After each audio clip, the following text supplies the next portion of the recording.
Ne deyirsən, nə deyirsən, nə deyirsən? Candan zar deyil. Sən qələt edirsən, qələt edirsən, qələt edirsən. Ağa, bayaqdan elə səndən soruşmaq istəyirəm. Sən santexniksən? Yox. Bəs bu 75'li turbalarla niyə gəldin? Bu turba deyil, bu fagotdur, fagot. Lap yaxşı, Fedot. Fagot adım deyil, budur fagot. Özümdə Moskva konservatoriyasını bitirmişəm.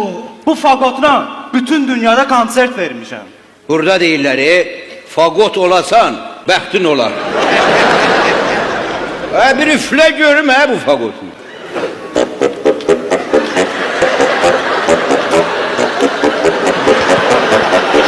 Saxla ki, bu ses buradan çıxır.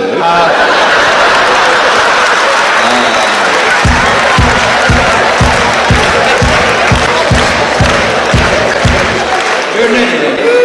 Sen bir Azərbaycan musikisi salla, bu ne havalardır belə?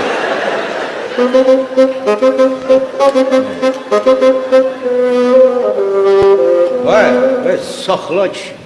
Azərbaycan musikisi deyirəm, heç var. Bu asıl Azərbaycan musikisidir. Qara Qarayev. Sen beni dolamısan. Yox. Qara Qarayev Qarabağın futbolçusudur. Bir şıdırğı hava çalır Fəxrəddin Əmin oynatsın.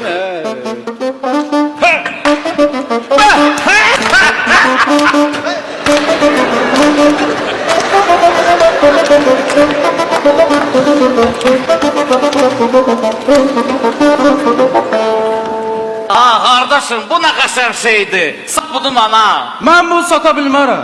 Ada ben sana $1000 pul varım. Ya. Ada $10.000 pul varım. Siz nə danışırsınız? Bu fagotu mənə dahi Yuri Başmet bağışlayır. Ada 10.000 sana veririm, 10.000 de başmete. Ver o fagotu bana da. Yani ne sen bu fagotu? Ata, bu üstüne bir de greyfrut koyarız. Galyan gibi çekeriz da. Pilot sağlık demek istiyor. Gede Konya'da. Ada eda. Bir daha. Kardeşim salam aleyküm. Nasılsın? Kardeşim bir daha mahnı bir daha mahnı saldı. Hansı mahnını? O bir daha müğanni var. Müğanni.